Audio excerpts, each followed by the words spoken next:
Eh bien, bonjour à tous, c'est Flo, et aujourd'hui, on se retrouve sur le Green Lantern Saga numéro 13.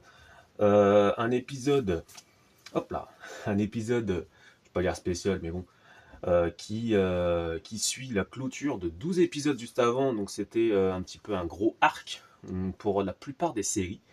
Et là, on va retrouver sur 3 numéros des origines story, on va dire. Donc un nouveau Green Lantern dans la série Green Lantern. On va avoir un retour, une sorte d'origine story aussi sur Guy Garner dans Green Lantern Corps. Et une sorte d'origine story aussi d'Atrocitus dans Red Lanterns. Donc voilà. Et une nouvelle série qui vient d'arriver. Alors je sais pas si cette série on va la voir sur chaque numéro, mais ou si c'est juste une avant-première. C'est la série Earth 2, donc Terre 2, euh, qui, euh, qui revenait sur les anciens, alors que ce soit Jay Garrick, Alan Scott, tous les mecs de Terre 2, tout simplement, de la JSA, tous les héros du Golden Age, qui étaient revenus à la période de New 52. Donc ça, je vous en parlais. J'avais lu le premier tome sur, mais je vais revenir dessus de toute façon quand on y sera. On a un erratum aussi. Si vous vous en souvenez, dans le Green Lantern saga numéro 12, je sais pas si on l'a dit, hein, je suis au 13, j'avais un double page sur l'ouverture du premier lanterne. Et là, en fait, c'était bien un souci d'impression. Et ils ont mis la page manquante à la fin de l'épisode de Green Lantern. Donc voilà, je ne suis pas fou, c'était bien ça.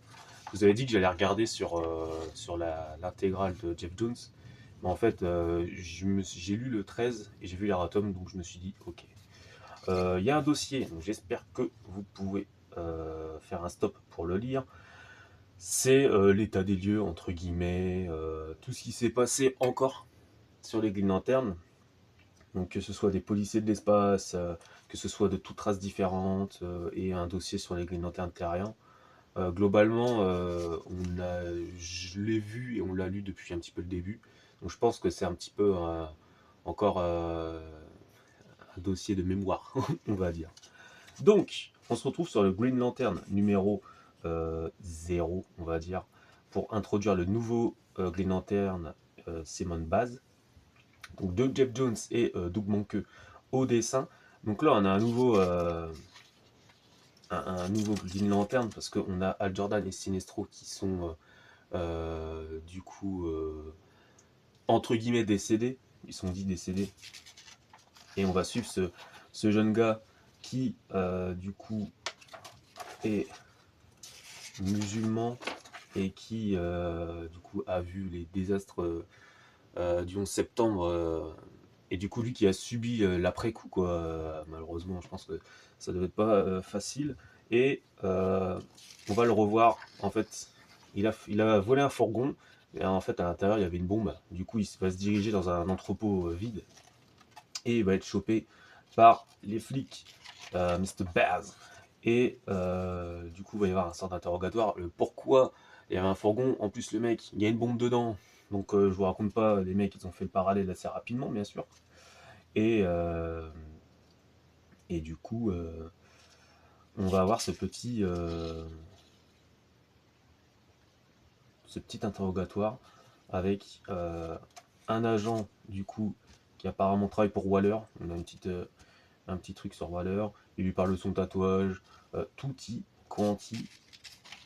Une origine, entre guillemets, une origin story, entre guillemets, simple, efficace. Un nouveau Green Lantern qui arrive, parce que oui, du coup, il va être mis dans une autre salle pour un interrogatoire un peu plus armé, on va dire. Et à ce moment-là, il y a l'anneau qui va venir le choisir, parce qu'il arrive à, du coup, vaincre sa peur, et va être évadé via cet anneau. Et du coup, les mecs sont en train de ça. Du coup, ils ont un petit peu peur. Vous avez Cyborg aussi qui appelle Batman parce qu'il dit: oh, il y a un Green Lantern apparemment qui a fait évader quelqu'un. J'ai reçu des appels du Pentagone. Donc voilà. Donc là, on a le prototype de cette troisième armée qui est là, si vous vous souvenez. Et du coup, il échoue avec l'anneau. Euh, et ça s'arrête comme ça, bien sûr, avec l'épilogue où on voit Al Jordan et Sinestro dans une zone mystérieuse. Donc c'est un épisode assez rapide, parce que bah, c'est une origin story entre guillemets classique. Il va mettre en place un nouveau personnage. C'est classique, c'est rapide, mais ça fait du bien, parce que ça fonctionne, tout simplement. Là on a la page manquante, voilà. Ça c'était la page manquante, parce que je me disais, mais comment ça se fait que Sinestro il arrive à sauver Al Jordan? Il y avait cette page, tout simplement. Le coup de pelle, comme on appelle, voilà, lui, mettre des pelles, Sinestro, il sait faire. Donc voilà, c'est un épisode assez rapide, mais globalement tout ce Green Lantern Saga c'est assez rapide, parce que on a aussi le Green Lantern Corps numéro 0, toujours Peter Di Tomasi et Fernando Passain sur le dossier. Et là on revient en fait sur euh, la période de rookie de Guy Garner, où il va se battre avec ses collègues lanternes rookie face à une menace, bien sûr, euh, galactique, spatiale. Et parce que là, regardez, c'est quand même recru, il a pas le logo des lanternes sur lui. Donc ils se sont tous fait tuer, sauf Guy Gardner. Et hop, flashback, on a sa sœur qui a eu du coup son badge de policier, parce que toute sa famille travaille dans la police, sauf du coup Guy Garner, parce que du coup il s'est fait éjecter des flics. Son père lui en veut, donc c'est une tête de con alcoolique. Donc voilà, que les rouquins. Même elle le dit, a dit à la famille de rouquins, prenez une photo, bim, une petite photo. Et du coup, vous avez son frère qui lui dit, bon, vas-y, commence à faire va voir ton père, fais la paix. Vous êtes tous les deux pareils, donc s'il y en a bien un qui doit aller vers lui, c'est toi. Donc là, du coup, il lui en veut, parce qu'apparemment, il aurait tué des gens pendant son service, mais une coquille dans le dossier, apparemment. Donc on se doute bien que Guy Garner n'aurait pas fait ça. Son père, du coup, tête de con, hein, comme on dit. Apparemment, ils sont tous policiers depuis depuis fin 1800, du coup. Donc il lui dit que lui, c'est une grosse tâche sur l'héritage de sa famille. On va pas se la refaire, hein, mais on connaît. Et vu que son père, lui, il écoute la radio de la police H24 chez lui, il y a Guy Garner qui va entendre que son frère est sous les coups de feu. Donc il va aller l'aider directement. Et avec sa Harley Davidson et sa veste en cuir, il va défoncer tout le monde. Il va voir le collègue de son frère, donc c'était un ami aussi, juste là, excusez-moi. En plus, qui a eu une fille récemment, donc il s'est pris des balles dans le buffet. Et là, il va prendre la voiture, et il va partir. Et c'est à ce moment-là que l'anneau va le choper, tout simplement. Il va devenir Green Lantern. Donc, rare moment où tu vois Guy Garner avec un costume classique. Peut-être dans les anciens numéros, mais là, et vous allez voir aussi son nouveau costume qui va arriver. Donc on voit déjà que là, il part avec l'anneau, il va aller les sauver. Et on voit déjà qu'il commence à avoir la grosse tête. Donc là, il dit tout simplement, je pense que je vais pas prendre longtemps avant de devenir le meilleur lanterne, et même être à la tête de Justice League et tout. Ouais, c'est Guy Garner, quoi, tout simplement. On va pas se mentir, ça reste Guy Garner. Et là, gros élan de volonté, il reprend le dessus, bien sûr, et met la menace en cage, tout simplement. Et les petites blagues, tout simplement aussi dessus. On a Kilowog, du coup, qui va le monter en tant que, en tant que Green Lantern officiel. Donc voilà, c'est le seul rescapé de son escouade qui vient. Donc du coup, bam, Guy Garner change de costume. Il demande à Kilowog. Kilowog, il dit, bon, peut-être que les gardiens vont pas, les gardiens vont pas aimer. Il fait, bon, c'est pas grave, ils vont s'y faire. Donc voilà, et là, la rencontre avec Al Jordan et Guy Garner. Donc voilà, il l'appelle Harold, bien sûr, hein. Donc voilà, et il lui dit, bon bah voilà, hein, à la Ligue de Justiciers, maintenant c'est Superman, Wonder Woman et moi, du coup. Et voilà, on a déjà le petit côté tête brûlée de Guy Garner, hein, qu'on voit dans cet épisode. Et moi je trouve ça sympa. Je trouve ça sympa. C'était un épisode sympa, pareil que l'épisode de Green Lantern. C'est un épisode, pas dire filler, parce que ça serait méchant, mais une sorte de petite origin story, un petit retour, là c'est un petit retour en arrière, qui permet un petit peu de respirer. C'est comme l'origin story de Simone Bass, ça permet de respirer après les 12 numéros qu'on a eu. On prend un petit temps de respiration, on vous inclut pour Green Lantern un nouveau personnage, pour Green Lantern Corps une petite origin story de Guy Garner. Et après, on risque de repartir tout simplement. Toujours le dossier sur l'état des lieux des Green Lantern avec les spectres émotionnels, les corps galactiques, les nouveaux gardiens qu'on va voir. Donc voilà. Ça reste assez classique. Si vous lisez globalement, vous connaissez déjà. Quoi. Et vu que ça fait déjà pas mal de temps qu'on lit, c'est bon. On est rodé les gars. On est rodé. Après là, on a les New Guardians, numéro 0 aussi. Du coup de Tony Bellard, Aaron Kuder. Donc là niveau dessin et André Bressan. Niveau dessin, c'est pas le mieux, c'est pas le top.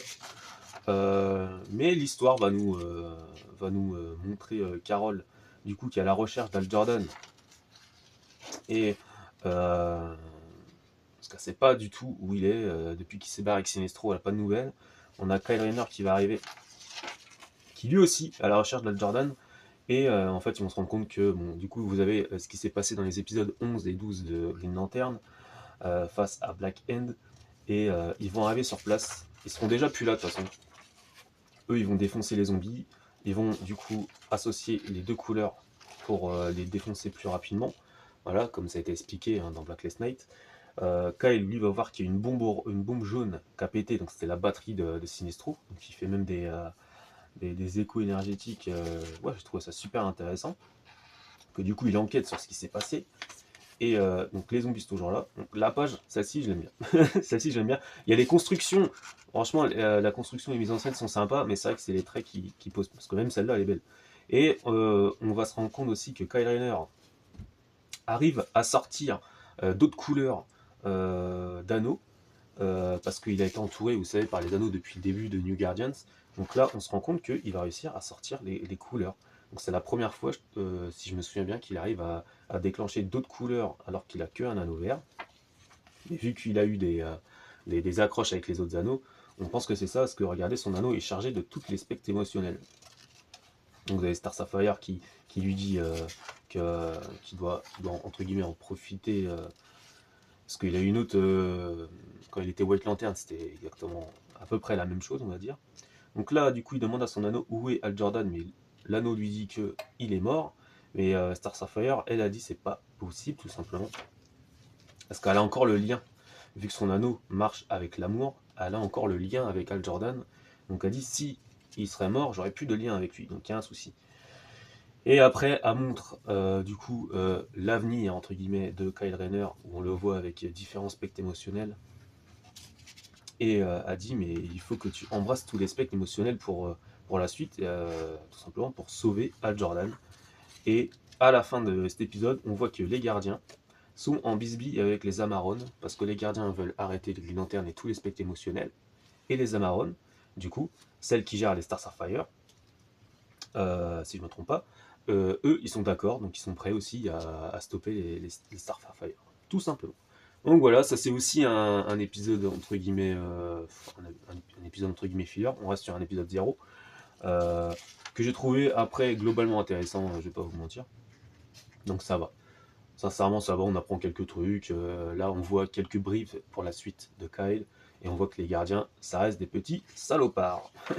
Et là, on a aussi un épisode 0 sur le Red Lanterns. Donc on a un épisode centré sur Atrocitus de Peter Milligan et Adrian Siaf. Donc là, les dessins, je trouve vraiment top. Top du top. Donc on va voir, du coup, on a les trackers qui sont sur la planète où il y avait Atros, du coup, qui se fait appeler comme ça. Là, pour l'instant, c'est que Atros, donc sur Ryut. Donc les trackers qui sont ces sentinelles, on va dire, pour protéger les civilisations, qui commencent à être détraqués, qui commencent à attaquer tous les gens qui loupent un petit truc. Donc voilà, dès que tu fais une connerie, alors normalement, c'est des remises en cause. Eux, il n'y a plus de remise en cause, ça tue à toute berzingue. Donc on voit Atrocitus, donc Atros. Voilà, je vais l'appeler Atrocitus. Avec sa petite fille, il a une deuxième fille, et avec sa femme. Et là, les trackers qui commencent à péter un câble, qui sont en train de tuer tous les membres de cette planète.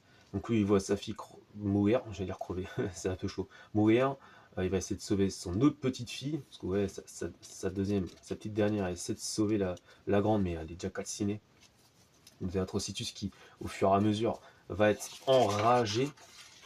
et du coup va défoncer tous les trackers de sa planète. Et là, on va avoir du coup les premiers membres du premier groupe d'Atrocitus avant qu'ils deviennent un Red Lanterns. Donc avec euh, tout simplement ces personnages, vous savez, qui sont scellés sur Ismolt par les gardiens, parce que ça va être... alors, je me rappelle plus, les 5... Le don m'échappe, je suis désolé. Je suis désolé. Je sais que c'est les 5, mais les 5 quoi? Les 5 inversions, fou, voilà. J'avais un trou, je suis désolé. Donc voilà, c'est le premier groupe d'Atrocitus qui foutent un petit peu le bordel et qui vont récupérer le secteur 666. Donc il y a un petit côté de magie avec ces personnages, et c'est de là que Atrocitus va commencer à avoir, entre guillemets, ses délires et ses rituels de sang qui vont arriver. Il va demander un peu plus de pouvoir avec un personnage, donc ce personnage-là, qui elle manie plus de pouvoir, plus de magie autour de ça. Donc il va se rapprocher d'elle. Au fur et à mesure, lui, il perd tout. Enfin, au fur et à mesure, il va perdre chaque émotion. Donc que ce soit avec cette personne qui va essayer de... Il va lui dire qu'il l'aime, entre guillemets, mais juste pour récupérer son pouvoir, donc Osef. Parce que la dernière fois qu'il a dit qu'il aimait quelqu'un, c'était à sa femme avant qu'elle meure. Donc là, son amour part, son espoir part. Il est en train de perdre toute son âme, entre guillemets, juste pour le pouvoir. Et là, il arrive à choper un gardien et il lui fait mais la misère jusqu'à choper son sang pour faire un rituel de sang. Du coup, pour devenir soit plus puissant, soit pour voir le futur. Et le futur, bien sûr, il le voit parce qu'il va se rendre compte qu'il va devoir tuer son groupe. Donc voilà, les 5 inversions pour arriver à un step up jusqu'à son but ultime. Voilà, avoir le plus gros step-up, le Red Lanterns original. J'adore quand il est dessiné comme ça, moi, Atrocitus. Et voilà, mais aucun remords. Lui, il a un but, c'est se venger. Et il va tout faire pour y arriver. Et là, bim, on a du coup, il refait son dernier rituel de sang et il revoit l'avenir. Voilà, l'avenir, comme il dit, l'avenir me parle. C'est la création de son corps de Red Lanterns. Parce que bien sûr, à ce moment-là, c'est le tout premier. Donc voilà. Donc c'est un épisode que j'ai bien aimé aussi, cet épisode de Red Lanterns. Globalement, là, j'ai apprécié tous les épisodes, hein. Globalement, ça permet de souffler, en fait, avant de remettre euh, un, nouveau, un nouvel arc, des nouvelles péripéties, comme on dit. Alors là, on a un dossier. Alors si vous voulez bien stopper et prendre et lire. Donc on nous parle de Terre 2, tout simplement pour la faire globale. Terre 2, c'est là où on a les héros de la Golden Age. Donc le premier Flash, le premier Green Lantern, le premier Atom, tout ça, tout y conti. Et on va du coup nous dire qu'à un moment donné, bien sûr, dans les années 40-50, ils sont plus trop en honneur de sainteté, surtout dans les années 50. Donc après, fin 50, début 60, on a l'arrivée du Silver Age, avec, pour faire grossièrement, l'arrivée du deuxième Flash. Et du coup, eux sont mis un peu sur le côté et ils vont créer la Terre 1 avec les héros du Silver Age et la Terre 2 avec les héros de la Golden Age. Et à un moment donné, ils vont se croiser. Et moi, j'ai appris par contre qu'il y avait énormément de crises. Bon, des petites crises entre guillemets. Donc écoutez, écoutez bien. Alors, je crois que c'est ici quoi. Il y a 2 épisodes où ils vont commencer à se voir. On a donc la crise on Earth 1, crise of Earth 2, bien sûr, logique. Et après, il y aura une crise sur Terre 3 en 64, une crise sur Terre A en 65, une Super Crisis en 67. En fait, à chaque fois, il y a un annuel il y a un épisode des Justice League of America, donc un annuel chaque année, boum, où en fait vous avez 2 équipes qui se regroupent quoi. Donc voilà, on a Negative Crisis en 67, une crise sur Terre X, voilà, en 73. Donc les mecs, ils arrêtent pas de se croiser jusqu'à l'arrivée bien sûr de Crisis on Infinity Earth, où après, boum, vous avez la crise qu'on connaît tous, et l'un des plus gros, l'un des plus belles crises des comics, je trouve. Donc voilà, jusqu'à, bien sûr, ce dossier, il n'est pas là à part. C'est parce qu'on a la série Earth 2 qui arrive, bien sûr, après Flashpoint, après Final Crisis, qui vont nous redorer enfin remettre ces héros au goût du jour de l'époque, bien sûr. Donc voilà. Et là, on se retrouve avec le premier numéro de Terre 2. Voilà, qui vont, comme je l'ai dit, remettre au goût du jour ces héros du Golden Age. Mais là, du coup, ils sont pas arrivés avant, ils sont arrivés après. Parce que là, on a déjà la Trinité, entre guillemets, comme on la connaît, bien sûr, entre guillemets. Parce que c'est pas. Ça, c'est la Trinité de Terre 2. Voilà. C'est pas celle de Terre 1. Donc là, sur Terre 2, c'est pas la JSA qui est arrivée en premier, c'est cette Trinité. Donc avec Superman, avec la Wonder Woman, et surtout le petit Batman. Le Batman qui a en Robin sa fille. Voilà. Et il y a aussi, du coup. Ah, c'est sa fille, je crois. C'est sa fille, bien sûr. Et il y a aussi une Supergirl. On a Kara. On a Kara qui est là. Là, c'était l'invasion de Steppenwolf, du coup, sur Terre. Donc là, ils sont en train de se friter contre les paradémons. C'est un petit peu un parallèle avec le premier Justice League hein, de Jeff Jones et Jim Lee, où vous avez Darkseid qui arrive. Vous avez la création de la Justice League dans cet épisode. Et là, en fait, bah, vous avez tout simplement... Ah oui, bah, Mercure qui aura un lien important avec Jay Garrick, hein, bien sûr, le futur Flash. Et là, en fait, ils vont pas gagner, ils vont juste se faire poutrer. Voilà, tout simplement. Les trois vont se faire poutrer par Steppenwolf. Et on va avoir l'arrivée, tout simplement. Excusez-moi. Batman se sacrifie, bien sûr. Mais ça n'aura servi à pas grand-chose, hein, parce qu'ils vont tous y laisser des plumes. Et on va avoir, donc là, on a Alan Scott, le futur Green Lantern. Et là, on a du coup Jay Garrick qui va arriver. Enfin, Jay Garrick qui est juste là, qui va arriver. Parce qu'il y a Mercure en face.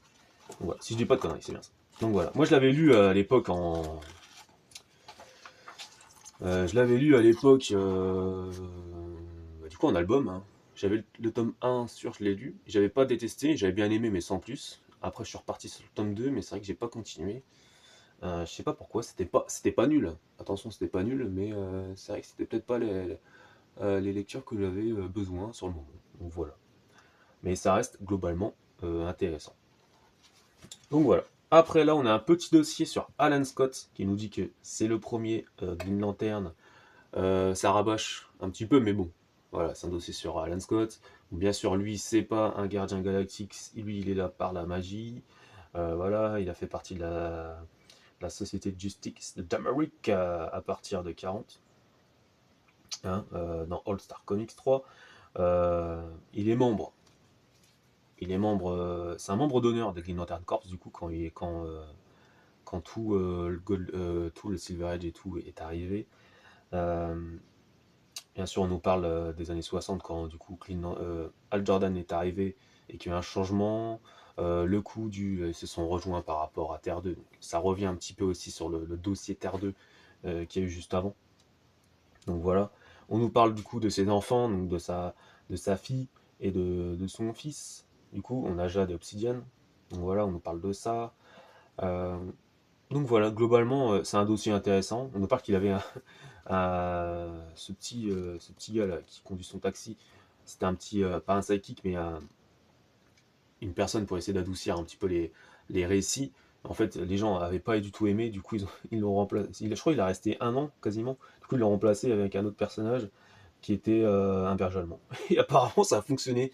Donc, Rex, non, il s'appelait Strick, le berger allemand. Apparemment, c'était beaucoup mieux. Donc, voilà, apparemment, il était avec un berger allemand à un moment donné. Moi, j'ai pas lu ces épisodes. J'aimerais bien les choper à un moment donné, mais ça pourrait être sympa juste pour, bien sûr, le côté historique quoi, pour lire ça. Après, je pense que ça doit pas être simple. Ça doit pas être simple. Donc voilà. Donc c'est un dossier un petit peu intéressant. Je sais pas si vous avez le temps de le bloquer pour l'avoir. Donc globalement, ce Green Lantern Saga, qu'est-ce qu'on peut en retenir bah, ça, on va filler, ça serait méchant de dire que c'est un filler. Ça montre l'origine de Simon Baz, voilà, nouveau Green Lantern. L'origine de Guy Garner dans Green Lantern Corps, ça fait plaisir. Origine d'Atrocitus dans Red Lanterns. Euh, une passerelle, on va dire, dans New Guardians avec Kyle et Star Sapphire. Une nouvelle série, un nouvel épisode de série, donc Earth 2. Intéressant, des dossiers intéressants. Donc globalement, ça fait plaisir. En fait, c'est un épisode pour souffler, pour reprendre les rails de chaque série. Donc voilà, moi j'ai bien aimé. Dites-moi en commentaire si vous avez des questions ou si j'ai dit des conneries. Voilà, mettez un j'aime. Et moi je vous dis à la prochaine pour un prochain Green Lantern Saga. Salut!